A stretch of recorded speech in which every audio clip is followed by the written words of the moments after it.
आज हम पद परिचय के अंतर्गत अव्यय पदों का पद परिचय जानेंगे।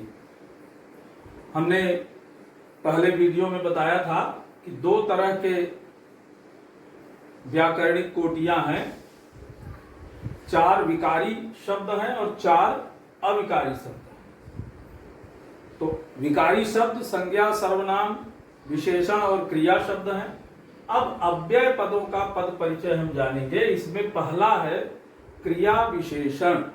इसका पद परिचय हमें कैसे देना है? तो सबसे पहले इसमें भेद, जैसे पहले होता रहा है, तो इसके भेद हैं रीतिवाचक क्रिया विशेषण, कालवाचक क्रिया विशेषण, परिमाणवाचक क्रिया विशेषण और स्थानवाचक क्रिया विशेषण। इन चारों में से कोई एक भेद आपको लिखना है। और दूसरा है क्रिया का उल्लेख, विशेष क्रिया का उल्लेख। क्रिया विशेषण आप जान रहे हैं किसको कहते हैं? क्रिया की विशेषता बतलाने वाले शब्द क्रिया विशेषण कहलाते हैं। तो वही बात होगी कि जो विशेष क्रिया है, जिसकी विशेषता बताई जा रही, उसका उल्लेख इसमें मुख्य रूप से यही दो पॉइंट हैं। अब एक चीज और ध्यान में रखना है आपको कि जब आप इस तरह के अव्यय पदों का पद परिचय दें तो सबसे पहले पद परिचय में आप अव्यय अवश्य लिखें, फिर उसके बाद आप लिखें क्रिया विशेषण, समुच्चय बोधक, जो भी आएगा उसके अनुसार आपको लिखना है। तो आइए उदाहरण से इसको समझते हैं। राफेल विमान ध्वनि की गति से भी तेज उड़ता है। ये उदाहरण है और रेखांकित क्या है? तेज। मान लीजिए इस तेज का पद परिचय आपको देना है, तो ये मैंने तेज लिख दिया। ये सबसे पहले लिख दिया अव्यय, फिर क्रिया विशेषण। कौन सा भेद है ये? रीतिवाचक। रीतिवाचक क्रिया विशेषण, उड़ता है क्रिया की विशेषता बता रहा है। तो ये इसके पॉइंट हो गए, बहुत सरल है। अब रीतिवाचक को कैसे जाने, कालवाचक को कैसे जाने, परिमाणवाचक को कैसे जाने, स्थानवाचक को कैसे जाने? तो हम जब क्रिया में एक आपके लिए शॉर्टकट तरीका बता रहे हैं समझने के लिए कि क्रिया में अगर हम कैसे लगाएं और जो उत्तर मिले, कैसे उड़ता है? तेज उड़ता है। और आपको यह भी बता दूं कि यहां से लेकर यहां तक पूरा रीतिवाचक क्रिया विशेषण है। गति से भी तेज, ये पूरा है, लेकिन यहां केवल तेज को किया गया है, तो ये भी वही रीतिवाचक क्रिया विशेषण है। कालवाचक में कब जब हम क्रिया में प्रश्न करेंगे तो निश्चित रूप से कोई न कोई उत्तर आएगा, तो वो कालवाचक क्रिया विशेषण। परिमाणवाचक में कितना या कितनी लगाने पर, क्रिया में ध्यान रखिएगा, क्रिया में आपको कितना या कितनी लगाना है, तो जो उत्तर मिले वो परिमाणवाचक क्रिया विशेषण। और स्थानवाचक क्रिया विशेषण को जानने के लिए कहां शब्द क्रिया में लगाएंगे, जो उत्तर मिले वो स्थानवाचक क्रिया विशेषण होता है। एक दूसरा उदाहरण देखिए। वह हर सुबह धीरे धीरे टहलता है। वह हर सुबह धीरे धीरे टहलता है। तो दो जगह रेखांकित है हर सुबह, तो हमने हर सुबह का पद परिचय दिया। सबसे पहले लिख दिया अव्यय। अब हर सुबह ये कालवाचक है। कब टहलता है? अब मैंने अभी बताया था कि कब लगाएंगे तो उत्तर आ जाएगा। कब टहलता है? तो हर सुबह। क्रिया विशेषण हो गया कालवाचक क्रिया विशेषण। टहलता है क्रिया की विशेषता। अब इसी तरह स्थान की कमी की वजह से यहां नहीं लिखा गया है। धीरे धीरे का पद परिचय देना हो तो अब कैसे टहलता है? तो उत्तर मिलेगा धीरे धीरे। धीरे धीरे रीति क्रिया के होने का तरीका बताया जा रहा है, तो ये अव्यय हो जाएगा। कालवाचक की जगह पर हो जाएगा रीतिवाचक क्रिया विशेषण। और टहलता है क्रिया की विशेषता। अब आइए हम जानते हैं समुच्चय बोधक अव्यय का पद परिचय कैसे दिया जाएगा। तो सबसे पहले भेद, इसके दो ही भेद हैं, एक है समानाधिकरण और दूसरा है व्यधिकरण समुच्चय बोधक अव्यय। और पदों या वाक्यांशों का उल्लेख जिन्हें यह जोड़ रहा है, इस समुच्चय बोधक को हम योजक भी कहते हैं। किसी किसी किताब में मिलेगा इसका नाम समुच्चय बोधक, ब्रैकेट में योजक। योजक माने होता है जोड़ने वाला। तो ये योजक का भी काम करता है। तो पदों या वाक्यांशों का उल्लेख जिन्हें यह जोड़ रहा है, वाक्य में प्रयुक्त हैं जो पद। उदाहरण देखिए, इसका 2 ही पद परिचय देना है। एक चीज खास ध्यान रखना है, अभी मैं उदाहरण में बता रहा हूं कि मोहन खाना खाया और पढ़ने बैठ गया, ये वाक्य है, और यहां और को रेखांकित किया गया है। अब इसका पद परिचय आपको देना है। तो ये क्या है? सबसे पहले मैंने अभी बताया कि हम अव्यय पदों का व्याकरणिक परिचय जब देंगे तो सबसे पहले लिख देंगे अव्यय, और फिर ये जब दो समान वाक्यों को संयुक्त वाक्य वाले जो उदाहरण होते हैं वो प्रायः समानाधिकरण समुच्चय बोधक अव्यय होते हैं। जितने भी संयुक्त वाक्य के उदाहरण हैं, योजक हैं, वो प्रायः समानाधिकरण समुच्चय बोधक के अंतर्गत आते हैं। तो ये और क्या है? पहले तो हमने लिख दिया अव्यय, फिर एक लिखा समानाधिकरण समुच्चय बोधक, फिर मोहन खाना खाया पढ़ने बैठ गया वाक्यों का योजक, इन्हें यह जोड़ रहा। ये भी हमने उल्लेख कर दिया। ये दूसरा जो पॉइंट था पदों या वाक्यांशों का उल्लेख, ये हमने उल्लेख कर दिया कि मोहन खाना खाया, और दूसरा इसमें पढ़ने बैठ गया वाक्यों को ये जोड़ने का काम कर रहा है। तो इस तरह से हमारा ये पद परिचय बन जाता है समुच्चय बोधक का। शिक्षक ने समझाया किंतु उस पर असर न पड़ा। अब ये देखिए किंतु रेखांकित है, तो इसका पद परिचय देना है।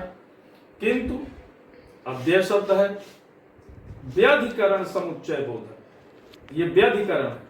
यहां समानाधिकरण था, 2 समान स्तर के वाक्यों को जब जोड़ता है तो समानाधिकरण, और जब मिश्र वाक्य एक वाक्य दूसरे पर आश्रित होते हैं, ये प्रायः कार्य कारण संबंध पर होते हैं, विरोध दर्शाने के लिए इनका प्रयोग होता है, परिणाम बोधक होते हैं, इस तरह के इनके कई प्रकार से इनका प्रयोग किया जाता है। तो व्यधिकरण समुच्चय बोधक, शिक्षक ने समझाया उस पर असर न पड़ा वाक्यों का योजक, इन दोनों वाक्यों को जोड़ रहा है। शिक्षक ने समझाया एक वाक्य हो गया, उस पर असर न पड़ा, ये किंतु शब्द इसको जोड़ रहा है, कि ये हमने बता दिया। इस तरह से ये समुच्चय बोधक का पद परिचय हो गया।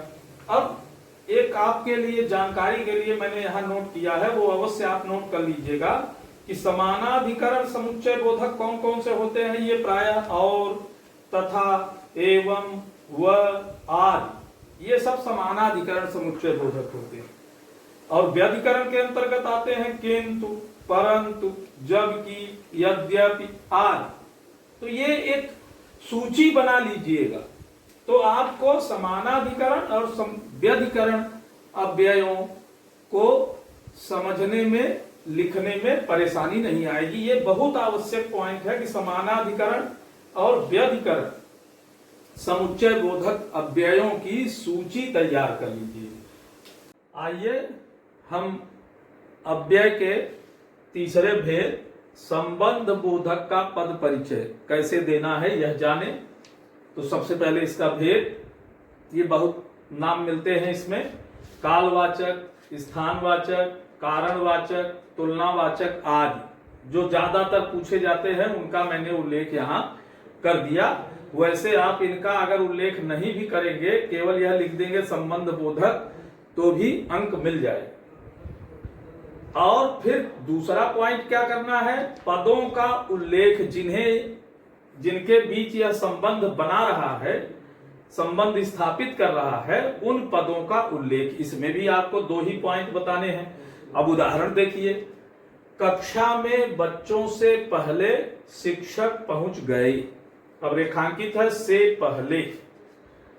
अब ये हमें इसका पद परिचय देना है। दूसरा, पहले हम इसका उदाहरण देख लेते हैं, से पहले। तो हमने जैसे आपको बताया था कि सबसे पहले अव्यय लिख देंगे, संबंधवाचक। अब इसमें हमने इसका यह भेद भी बताया है, ये समय का बोध करा रहा है, तो ये कालवाचक हो जाएगा।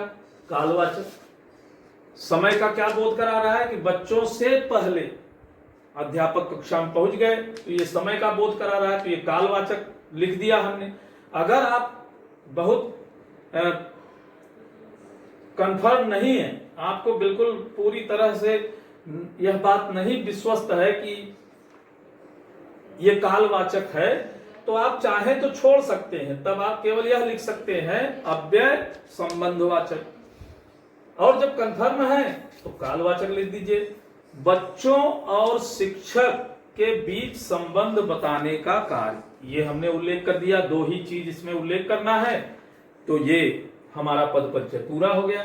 दूसरा उदाहरण देखिए, रमेश छत के ऊपर खेल रहा है, तो रेखांकित है के ऊपर, तो अव्यय संबंधवाचक, और ये काल बोधक यहां लिख दिया गया है गलती से, ये काल बोधक नहीं है, क्या है ये स्थानवाचक, छत का बोध कराना, तो ये जान जाइए कि स्थानवाचक रमेश और छत के बीच संबंध स्थापित कर रहा है।